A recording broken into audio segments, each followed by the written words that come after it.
Hola amigos, bien, hoy es 8 de agosto de 2015. Bien, el tema que voy a manejar en esta hora académica es, volviendo otra vez, sobre el juez imparcial en este sistema penal acusatorio. Ustedes ya tuvieron que haber visto el video que subí en relación con el juicio oral que se adelantó en contra del señor DT por un asunto pues de carácter de conductas de tipo sexual.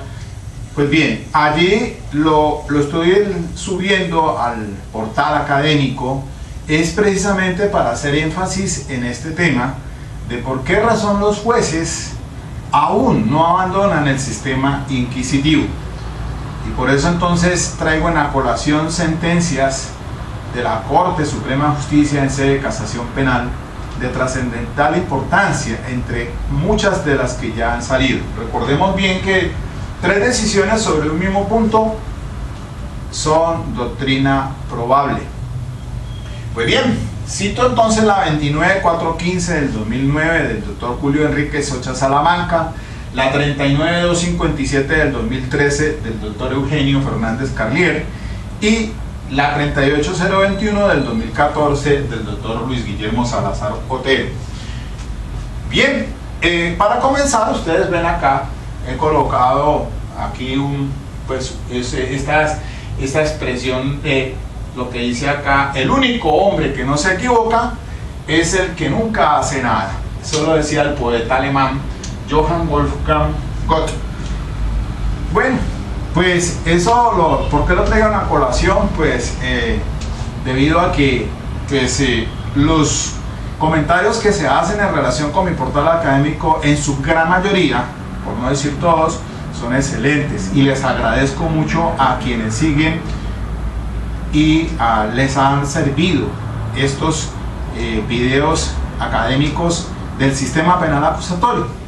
Entonces recibo llamadas de diferentes personas a nivel nacional e internacional y les ha gustado, me dice que son didácticas. Otros me hacen unas sugerencias respetuosas, pero no hay quien por ahí pues haya hecho algunos comentarios picantes.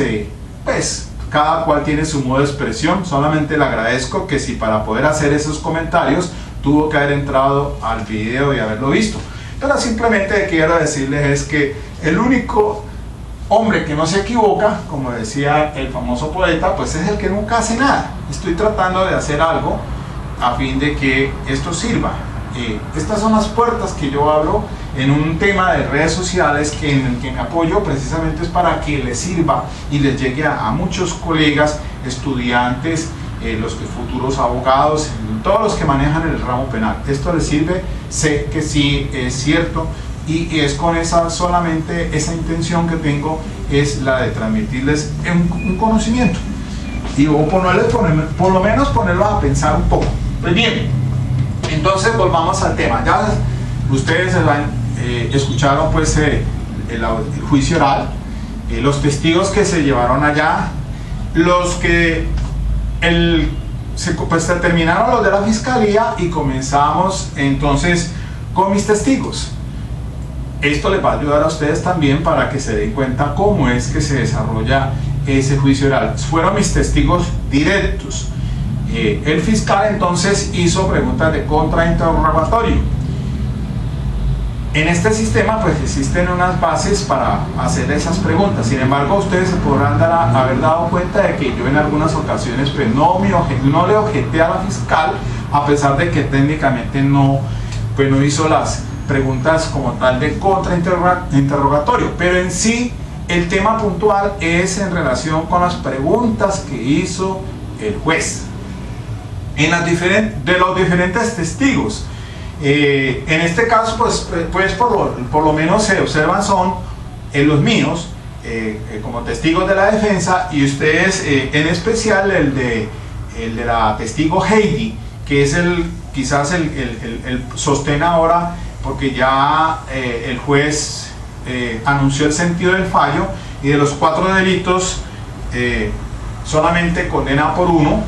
Les explicaba en un anterior video que fueron 2 denuncias que se conexaron y llegaron al juicio oral, y entonces se cayeron, por lo menos la denuncia que colocó una joven llamada Stephanie, y que la fiscal pues no logró llevar a juicio. Y como ustedes escuchan en el desarrollo del juicio oral, tengo piezas importantes que se refieren tanto a uno como a una denuncia como a la otra. Por lo menos Heidi es un testigo que es pieza clave en relación con la denuncia que formuló una mamá de una joven.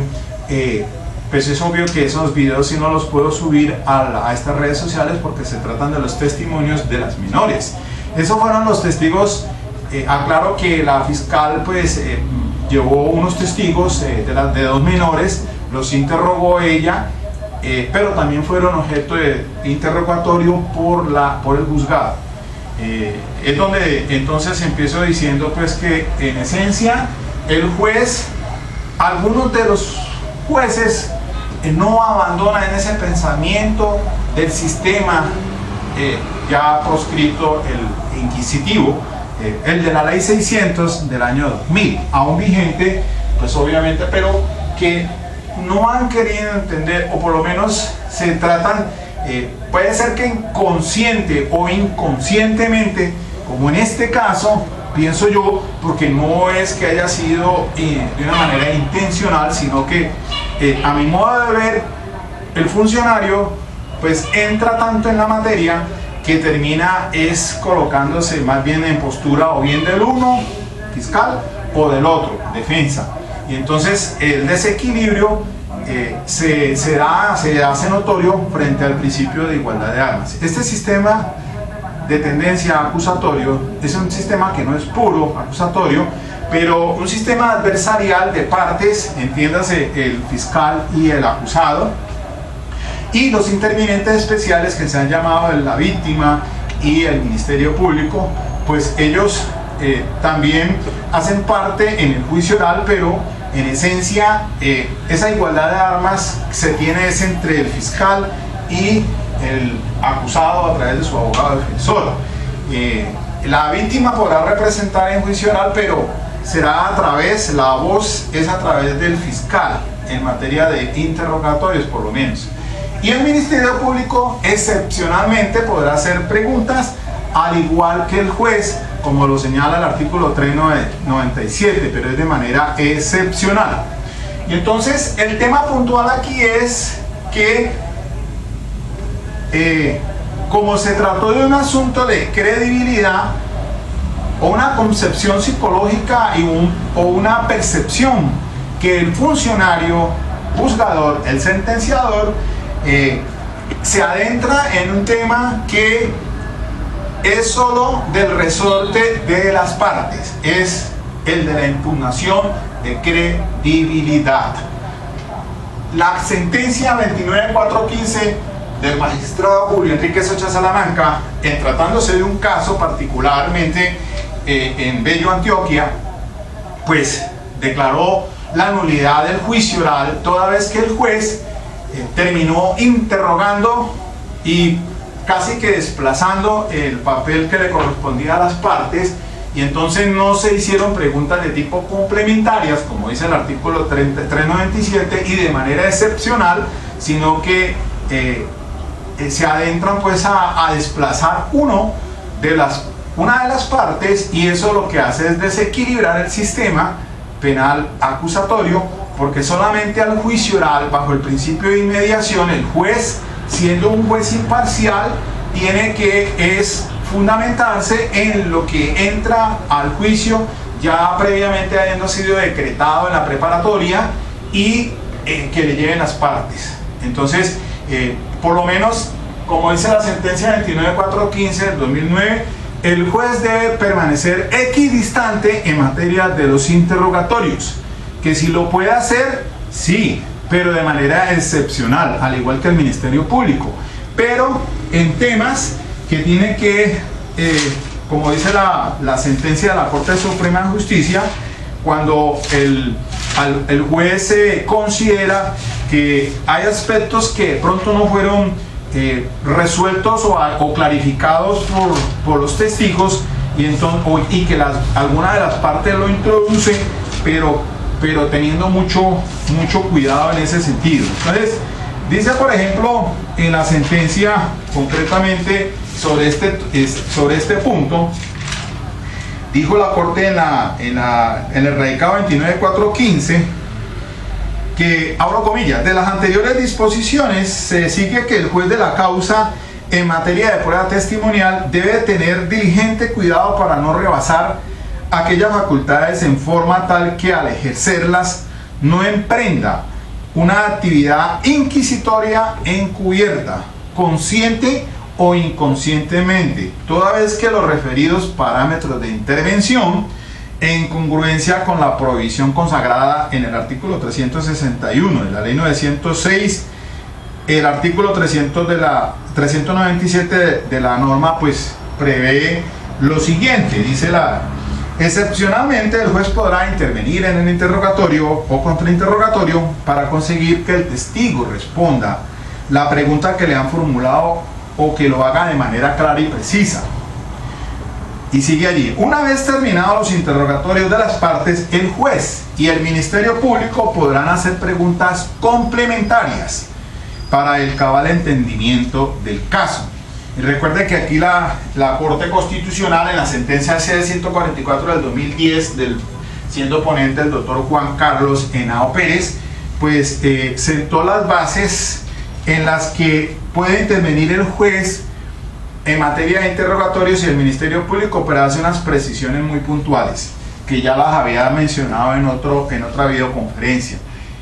Pero mire lo que dice entonces, dice que lo excepcional, dice la sentencia que acabo de citar, de acuerdo con el diccionario de la lengua española, es aquello que se aparta de lo ordinario, que ocurre rara vez o que difiere de la regla común y general y complementario. Según el mismo glosario de términos, es lo que sirve para perfeccionar algo. O sea, complementario es lo que sirve para perfeccionar algo. Complemento es la cualidad o circunstancia que se añade a otra para hacerla íntegra o perfecta. En consecuencia, en materia probatoria y en particular en lo atinente al testimonio, la regla es que el juez debe mantenerse equidistante y ecuánime frente al desarrollo de la declaración, en actitud atenta para captar lo expuesto por el testigo y las singularidades a que se refiere el artículo 404 de la 906, interviniendo solo para controlar la legalidad y lealtad de las preguntas, artículo 392, inciso final, así como la claridad y precisión de las respuestas, asistiéndole a la facultad de hacer preguntas una vez agotados los interrogatorios de las partes, orientadas a perfeccionar o complementar el núcleo fáctico introducido por aquellas a través de los respectivos interrogatorios formulados al testigos. Es decir, que si las partes no construyen esa base que el juez, si la observa deficiente, puede completar, no le corresponde a su libre arbitrio y sin restricciones, confeccionar su propio caudal fáctico. Y entonces sigue diciendo así, la literalidad e interpretación que corresponde a la citada norma no deja espacio distinto al de concluir que con la misma se restringe entonces igualmente la posibilidad de intervención del juez en la prueba testimonial practicada a instancia de alguna de las partes, para preservar el principio de imparcialidad y el carácter adversarial del sistema, en el cual la incorporación de los hechos al litigio está exclusivamente en manos de aquellas, evitando de esa manera que el juicio se convierta, como ocurre en los sistemas procesales de tendencia inquisitiva, en un monólogo del juez con la prueba bajo el pretexto eufemístico de la búsqueda de la verdad real, pues el sistema acusatorio demanda un enfrentamiento en igualdad de condición y de armas entre las partes, expresado en afirmaciones y refutaciones, pruebas y contrapruebas, argumentos y contraargumentos, desarrollado ante un tercero que decide objetiva e imparcialmente la controversia. Y mire que leyendo pues la sentencia 29.415 en la parte final ya sobre el caso en concreto, dijo la Corte lo siguiente, dice, resulta también trascendente para la desfiguración del carácter adversarial inherente al sistema acusatorio implementado en la Ley 906 de 2004, y redunda en el desconocimiento del principio del juez imparcial el hecho de que una vez las partes concluyeron los respectivos interrogatorios y contrainterrogatorio, en todos los casos el juez sometió a los testigos a un nuevo y extenso cuestionario con preguntas que lejos están de dirigirse a complementar o facilitar el cabal entendimiento del asunto, sino más bien orientadas a concretar la predisposición psicológica que el funcionario del primer grado se formó por los continuos enfrentamientos con el defensor debido a su forma de interrogar. Esto dijo la Corte en esta sentencia 29415 del 2009.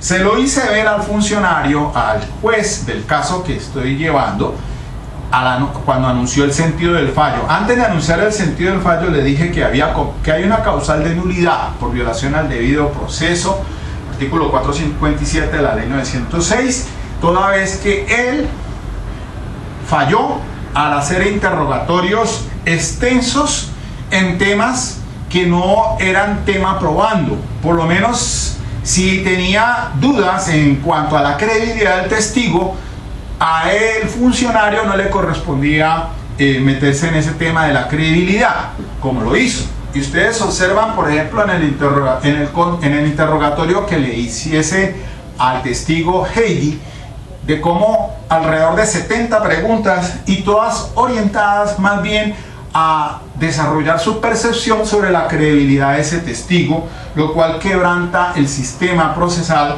por las siguientes razones. Entonces dice aquí que con base en lo normado en el artículo 457 de la Ley 906, como la Sala advierte que se desconoció la garantía fundamental del juez imparcial, es claro que de conformidad con su función constitucional y legal, está obligada a pronunciarse ordenando la nulidad de la audiencia de juicio oral con el fin de que la misma se repita en su integridad ante un funcionario diferente. Y ahí casó la sentencia, declara la nulidad del proceso seguido contra Nelson Javier Rúa Chavarría a partir de la audiencia de juicio oral. Eso es lo que estoy proponiendo, o por lo menos espero a que se dicte la sentencia en este caso, que todavía no han fijado la fecha, y apelo de la sentencia. Básicamente, radicalmente, el punto es que el juez no fue imparcial, se parcializó, porque desplaza al fiscal y desplaza a la defensa haciendo interrogatorios para obtener una apreciación de credibilidad del testigo que no era de su competencia por las siguientes razones que voy a mencionar. El sistema penal acusatorio se erige fundamentalmente en esa contienda bajo el principio de igualdad de las dos partes, fiscal acusado a través de su abogado defensor. Solamente por eso en el decreto de pruebas, cuando en la audiencia preparatoria se les decía que hay que argumentar la pertinencia, conducencia y utilidad de los elementos de prueba, el fiscal, para presentar su teoría del caso, que es tratando de desvirtuar presunción de inocencia, la defensa por lo menos plantear duda a favor del procesado, y también su teoría del caso pues argumentará su decreto de pruebas para que argumentación carga después de que se enuncia, se dirá por qué razón su prueba o elemento material de prueba que está denunciando puede entrar al juicio para que el juez se la apruebe, se la decrete. De lo contrario no lo hará el juez. Acuérdense de la sentencia 43554 del 2014, en la que puse el tema relacionado pues con que el juez no decreta si alguna de las partes se queda corta en la argumentación y en la carga.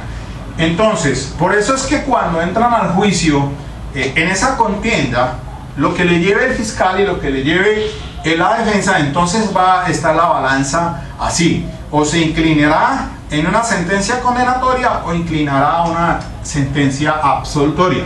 Pero el juez imparcial debe ser ese juez que debe mantenerse en la mayor medida al margen de la contienda. Por eso, cuando el juez termina preguntando en un sistema parecido al inquisitivo, pues lo que está en so pena de declararse una nulidad del juicio oral porque transgrede esos principios basilares, toda vez que esa función solo le compete es a las partes. Mire, el sistema penal acusatorio, la ley 906 del 2004, establece en el artículo 393 lo siguiente en materia de las reglas sobre el contrainterrogatorio. El contrainterrogatorio será observando las siguientes instrucciones. Literal A. La finalidad del contrainterrogatorio es refutar en todo o en parte lo que el testigo ha contestado. Literal B. Para contrainterrogar se puede utilizar cualquier declaración que hubiese hecho el testigo sobre los hechos en entrevista, en declaración jurada durante la investigación o en la propia audiencia del juicio oral. Y aquí envía también, aquí hay que remitirse al artículo 347, que es el que dice lo siguiente sobre las reglas comunes. Dice, son inexistentes, perdón, el 347, otra voz. Procedimiento para exposiciones.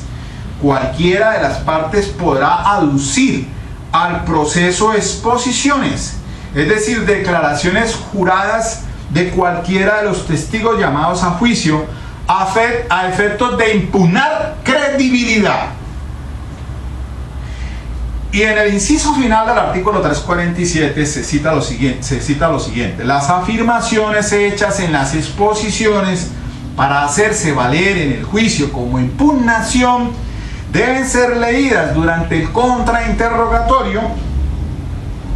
Esa es la manera entonces en que las partes, tratándose del fiscal o de la defensa, para impugnar la credibilidad se utilizarán esas exposiciones. Estas exposiciones, o sea, las entrevistas, como dice el artículo 393, para refutar, para atacar la credibilidad del testigo, pues tiene que hacerse a través de esas exposiciones, que son las entrevistas que rindieron y que ya tuvieron que haber sido descubiertas por el fiscal y en la acusación y por la defensa en la preparatoria. Esas exposiciones como tal, todas las conocen a todas las partes, y entonces podrán ser utilizadas o bien para refrescar la memoria cuando el testigo llega ya al juicio y se le olvida. Entonces, como dice pues el artículo 392, ahí sí las podrán utilizar para efectos de refrescar memoria. Esas entrevistas que han rendido, como dice allí el artículo, dice el 392 en su literal D, el juez podrá autorizar al testigo para consultar documentos necesarios que ayuden a su memoria. Entonces, por eso es cuando se sientan las bases probatorias para que el testigo la pregunta que se le dice es: ¿usted recuerda si usted rindió una declaración o para esa fecha rindió una declaración? ¿Usted recuerda haber dicho, por ejemplo, la placa de tal vehículo, usted la anotó y quedó registrada en algún documento? Pues que sí. Recuerde que entonces allí, como es para refrescar memoria, entonces sentadas a esas bases probatorias, lo que le presentan es el documento para que lo lea mentalmente, y luego la pregunta que se le hace es: por favor diga entonces cuál era el número de la placa del vehículo. Entonces, ya que eso es para refrescar memoria, pero para impugnar credibilidad es un asunto pues que también esas entrevistas tienen que ser utilizadas en desarrollo del debate del juicio oral por las partes. Entonces, trátese del fiscal o trátese de la defensa para impugnarle la credibilidad. Y no solamente esas entrevistas, sino declaraciones rendidas en la investigación o también dentro del desarrollo del propio juicio oral, como dice el artículo 393. Entonces, para contrainterrogar, pues sencillamente entonces, pues después de que el testigo declara o está rindiendo su declaración, se sientan las bases probatorias y sentar las bases probatorias es decirle: ¿usted recuerda haber rendido alguna declaración a un investigador al momento de los hechos? Pues que sí.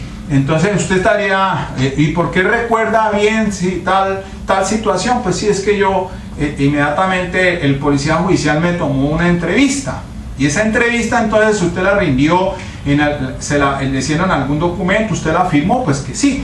Entonces inmediatamente se le presentará esa exposición, porque si él ha dicho algo que en el juicio oral es contradictorio a lo que él consignó en la entrevista, inmediatamente entonces se le presenta ese documento o esa entrevista rendida al inicio de la investigación, para que entonces la lea en voz alta, o la parte que usted considera importante subrayada, para que él ante el juez diga qué fue lo que le dijo al investigador en ese momento, y hasta allí se deja sin pedirle explicaciones de por qué entonces en este juicio oral ha manifestado algunos aspectos contradictorios. Por lo menos se deja esa constancia como tal en el aire, para que quede entonces al arbitrio del juez en tomar la decisión si le cree o no le cree.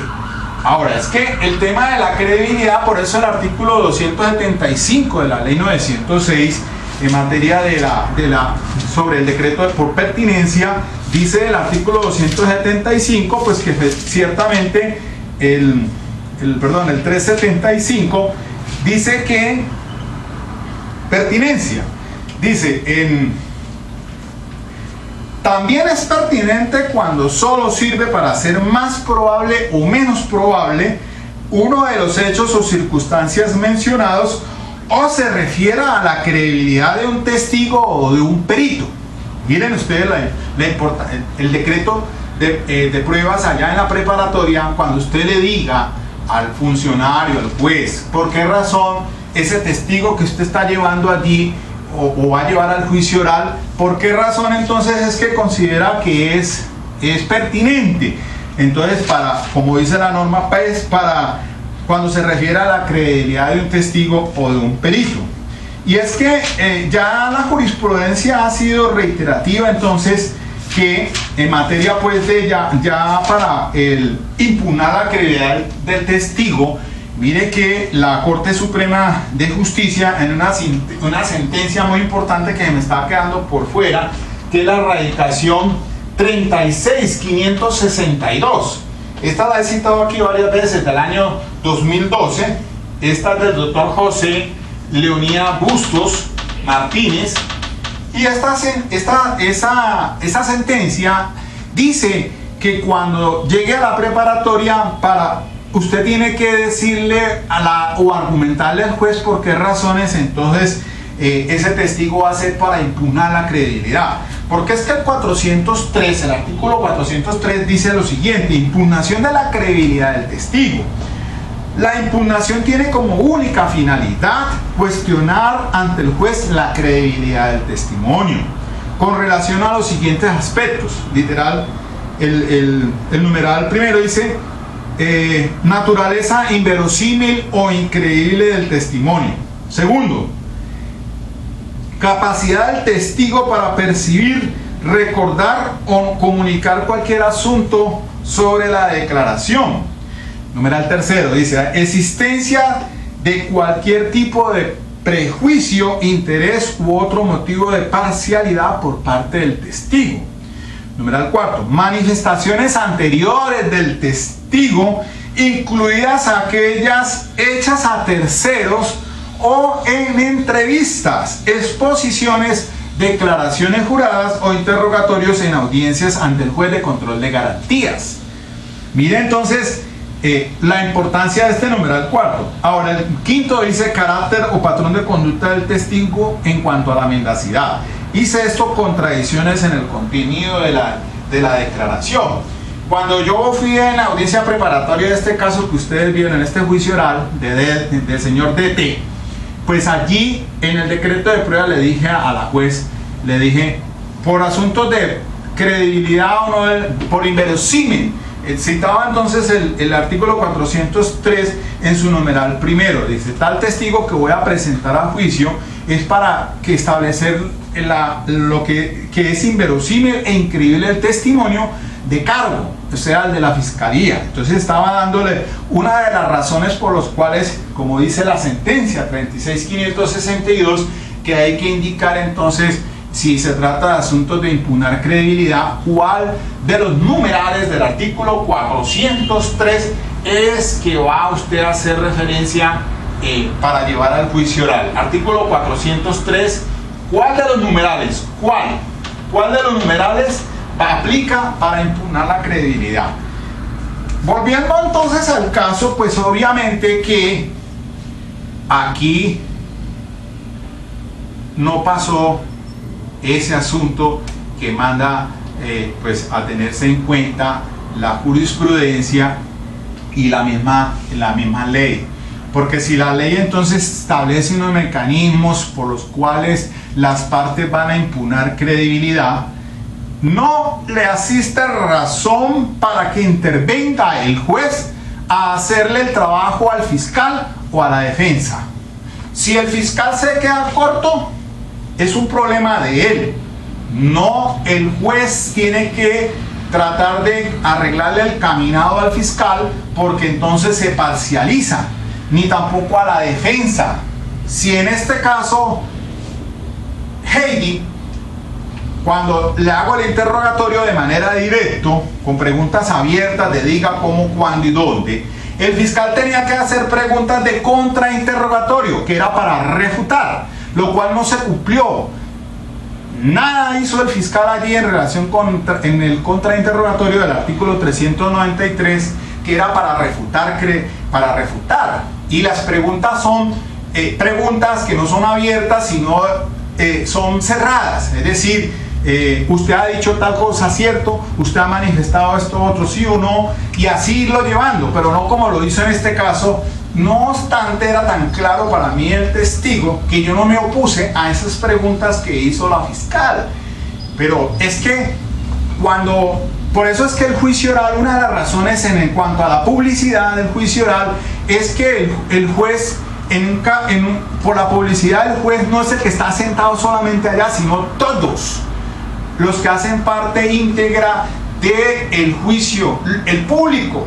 El público muchas veces toma razón de lo que está sucediendo allí. Por eso las audiencias públicas no deben de ser a puerta cerrada, sino a puerta abierta, permitiéndole, a no ser que haya alguna de las circunstancias especiales por las cuales deba hacerse, o por lo menos en tratándose de un asunto donde se trata, por ejemplo, en infancia y adolescencia, si hay una reserva, y el juez normalmente en esa audiencia no se permite que entre el público. Pero aquí también incluso pues había menores comprometidas siendo víctimas. Sin embargo, pues es contra un adulto que se está adelantando, y eso es público. Luego entonces insisto de que ese principio de publicidad tiene trascendental importancia, porque el juez no es el juez que está tomando no solamente es el juez el que está tomando la decisión, el que está sentado observando, sino el público en general. El público es el juez, y los que entran observan y escuchan lo que está sucediendo ahí en esa audiencia, de los testimonios que están rindiendo. Y entonces decía yo, qué bueno este ejemplo que he traído allí por las cámaras, porque me enfoca a mí, enfoca al testigo, enfoca al fiscal, enfoca al testigo. Sin embargo, acá pues no enfocó mejor al funcionario, del cual estoy haciendo pues una crítica académica, mi posición desde mi punto de vista, guardando las proporciones, que pueda estar también cometiendo yo algún error. Sin embargo, mi posición con base en la jurisprudencia es que el juez falló, cometió un error, porque en tratándose en cuestión de credibilidad del testimonio, no podía hacer eso que hizo precisamente, de darse una percepción personal a través de un testimonio, como si fuera el sistema inquisitivo. En otrora era lo que se hacía antes, cuando éramos jueces de instrucción criminal, y en el sistema ya obsoleto, ya pasado de moda, el sistema inquisitivo, estamos ante un sistema penal acusatorio, y es completamente las bases sustanciales, procesales, las garantías son completamente diferentes. Para eso hay que entender a Luigi Ferrajoli en Derecho y Razón para entender cuáles son las garantías en este sistema procesal actual que desafortunadamente algunos funcionarios, pues no hago las excepciones, hay muchos que son pero muy buenos, excelentes, hay ministerio público muy excelente, defensores buenísimos, fiscales buenos, en ese sentido lo comprendo de que frente a este sistema procesal penal obviamente que hay personas competentes, pero acá entonces reitero nuevamente que el problema está en que las falencias o cuando el interrogatorio se queda corto por alguna de las partes, tiene que hacerle entonces el trabajo es el juez, y el juez no puede hacer eso porque entonces se desfigura o se desdibuja el sistema adversarial bajo el principio de igualdad de armas, porque se parcializa,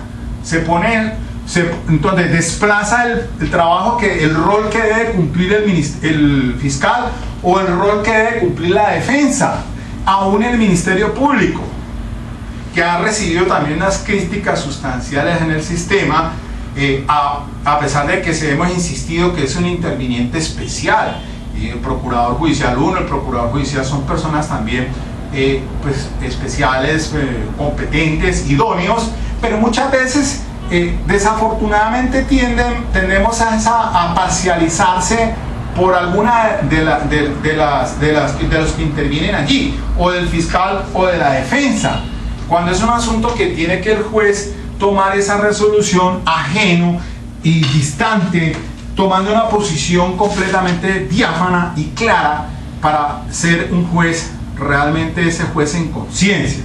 Mire lo que dice la sentencia 29.415 en ese tema.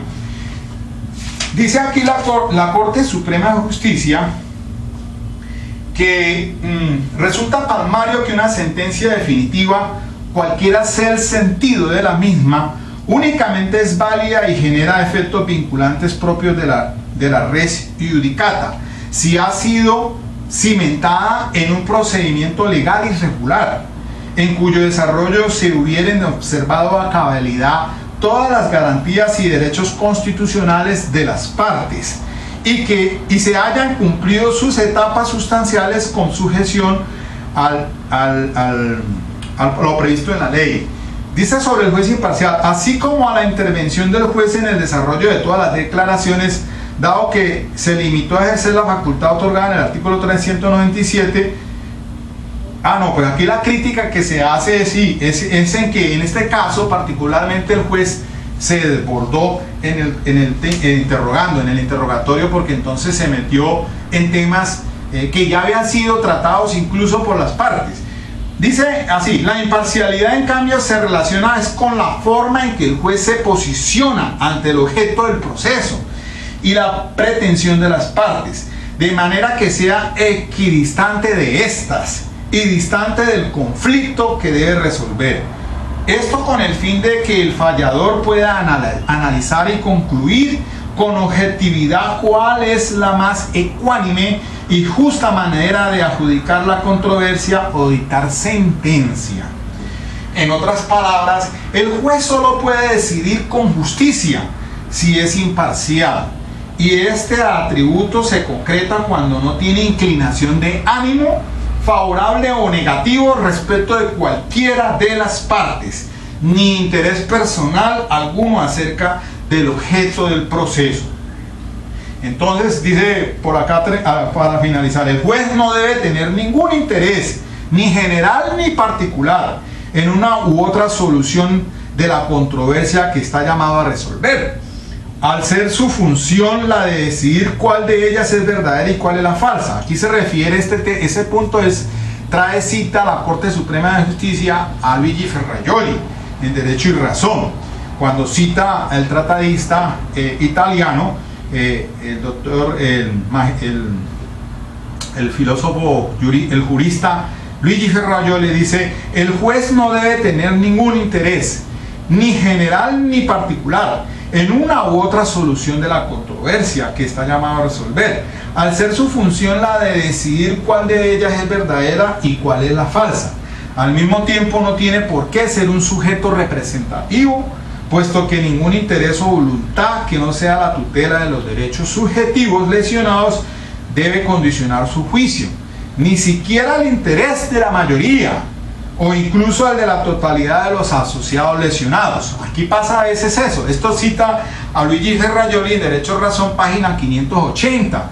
Sí, ni siquiera el interés de la mayoría. Oiga pues, es decir, bajo el principio de publicidad, al entrar en el estrado judicial, ese juez tiene que estar alejado de toda esa presión para tomar la decisión. Ni siquiera es por la decisión que aplauda la mayoría, no. Claro, es obvio que en ese equilibrio de cosas muchas veces se observan decisiones que vienen de la voz populi, del jurado que está percibiendo entre comillas, el jurado que es el público que está observando el desarrollo de la audiencia del juicio oral. Pero el juez es el que tiene que decidir. Por eso es que los jueces deben mantenerse al margen de las noticias radiales y televisivas, y en Estados Unidos por lo menos, muchas veces hasta el jurado debe estar concentrado, alejado de cualquier manipulación que pueda tener injerencia en las resultas o en las decisiones. El juez es ese juez. El juez debe ser imparcial, sí, para poder entonces tomar una decisión. Pero si el juez se mete en los zapatos ya de la víctima, se mete ya él toma una posición sesgada por alguna de las partes, pues se desnaturaliza el sistema, lo que no debe suceder. Entonces la invitación es claramente de que el juez debe mantenerse equidistante, y el tema de hoy es precisamente el de la impugnación de credibilidad, el que las partes están llamadas pues solamente a resolver, el tema de la impugnación de credibilidad, porque allí los jueces deben de abandonar ese sistema inquisitivo. ¿Sí? El sistema inquisitivo les permitía al juez evaluar, y lo hacíamos. Muchas veces ese testigo que teníamos sentado allí empezábamos a preguntarle, y pregúntele, a ver por dónde encontrábamos una cáscara para saber si estaba diciendo la verdad o no. Miren ustedes nomás, concéntrense en el tema del interrogatorio de la testigo Heidi, no más. Váyanse a ese punto nomás y analícenlo. Lo que me contesta a mí como defensor, lo que yo le pregunté. La fiscal insiste y también le responde coherentemente el testigo. Le dice exactamente lo mismo que me había dicho a mí. Y la juez vuelve y toma el tema. Pero el juez, en este caso, el juez, si ustedes están atentos de las expresiones o la forma en que va diciendo cosas ahí en el mismo juicio oral, como por ejemplo cuando dice, sí, es que esto es importante para yo evaluar el testimonio. O sea que, pues, perdóneme, pero eso no lo puede hacer un juez. El juez no puede irle a medida que le va poniendo temas. Y entonces el tema de a qué horas exactamente estaba en el lugar haciéndose el tatuaje. El tema del tatuaje, ¿por qué se hizo el tatuaje y por qué de esta naturaleza y por qué de estas condiciones y por qué? Temas puntuales en eso. El tema, bueno, el espacio y el tiempo, relación de tiempo. ¿Por qué talas horas y por qué hasta estas otras horas? El tema del asunto de la ida al hangar, a la fábrica, el tiempo que se demoró, el tiempo en que se consumieron la pizza, el tiempo de no sé qué. Todo enfocado es precisamente a plantearse las razones por las cuales definitivamente tomó la decisión finalmente al anunciar el sentido del fallo de valerse de ese testimonio para no creerle y compulsar copias, dizque por falso testimonio contra esta testigo, que la llevaba solamente para incorporarla al tema de una sola de una de las denunciantes, que es una mamá, la madre de una jovencita, de algo que había sucedido en un sitio diferente que era en el hangar. Pero pues estaba conectado con todo, después con la denuncia que hace otra joven que no fue a juicio y hace una serie de imputaciones en contra de mi cliente, en las que pues llega las menores que presuntamente víctimas, por lo menos una de ellas, que se retrata y dice que eso no es cierto, lo que le había informado a la psicóloga del CTI que no era cierto, pero que tenía el respaldo como como lo estipulé, que era el estudio pericial del médico que le hizo el examen sexológico, en la que la menor no tenía desfloración, es virgen, para que me comprendan, no tiene un himen elástico,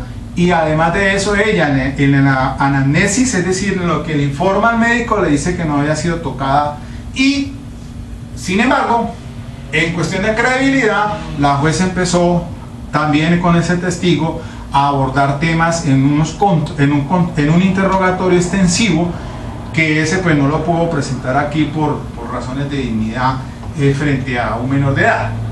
Pero entonces esa percepción que tuvo el funcionario, miren lo que aquí básicamente en este tema el testigo Heidi se trasluce igualmente, porque entonces aborda aspectos que solamente eran del resorte de las partes, del fiscal y de la defensa, a través de la impugnación de credibilidad. Entonces no adentrarse como se hizo por parte del juez. Muy bien, eso así básicamente yo dejo esta exposición sucinta. Quería manifestarme en relación con lo que ustedes ya están viendo en ese video titulado "El juez no abandona el sistema inquisitivo". Él interroga al testigo en temas de credibilidad que solo es exclusivo de las partes. El juez sí puede hacerlo excepcionalmente, pero para complementar otros temas, como lo dijo la sentencia 29415 del 2009, pero de una manera muy excepcional. Es lo raro, lo que no normalmente no sucede, y guardando las proporciones, porque vuelvo e insisto, entonces si no han abandonado el sistema inquisitivo, cuando ya estamos merced pues a la ley 906 del 2004, con ese acto legislativo 03 del 2002, que fue el que reformó pues el artículo 250 de la Constitución Política, para dar entrada a este sistema de tendencia acusatoria, adversarial, no estrictamente, porque pues ya consideran de que existen también un interveniente especial, que como son pues las víctimas del Ministerio Público, pero sí hay un principio de igualdad de armas que le corresponde al fiscal y a la defensa transarse en ese desarrollo de ese juicio oral bajo el principio de inmediación, concentración, contradicción, y que el juez finalmente debe tomar la decisión con lo que le llegue al juicio cabalmente, legalmente, y anuncie pues lo que va a ser el sentido del fallo. Bueno, dejemos aquí, estoy pendiente de la sentencia. Voy a presentar, pues ya estoy trabajando en el recurso de apelación. Estos son bases que sirven para que ustedes en casuística pues también lo apliquen. Revisen esas sentencias de la importantísimas, estas 3 sentencias por lo menos de la Corte Suprema de Justicia en sede de casación penal, que son sobre este tema, entre otras muchas que ya hay también sobre ese asunto. Esto es doctrina probable. 3 sentencias de la Corte sobre el mismo punto hacen doctrina probable, y pues también deben ser, pues sí, los jueces obran bajo el imperio de la ley, pero la jurisprudencia de las altas Cortes Supremas y sobre todo de la Corte Constitucional, miren esta C-144 del 2010, que tocó precisamente el punto declarando sentencia de condicionado del artículo 397 de la ley 906 sobre el tema del interrogatorio, que ya pues había explicado en otra videoconferencia, en esta providencia interesantísima del doctor Juan Carlos Henao, de que excepcionalmente, pues, ¿qué se entiende por excepcional? ¿Qué, cuándo, para complementar, y cuándo es que debe el juez y el Ministerio Público hacerlo con esos parámetros, la Corte Constitucional? Muy bien, entonces hasta otra oportunidad, un buen fin de semana y nos veremos. No quiero herir susceptibilidades a nadie aquí, simplemente esto que hago es con fines académicos, para que llegue a la comunidad, para difundir el pensamiento, y solamente eso. Muchas gracias, les agradezco, buen fin de semana.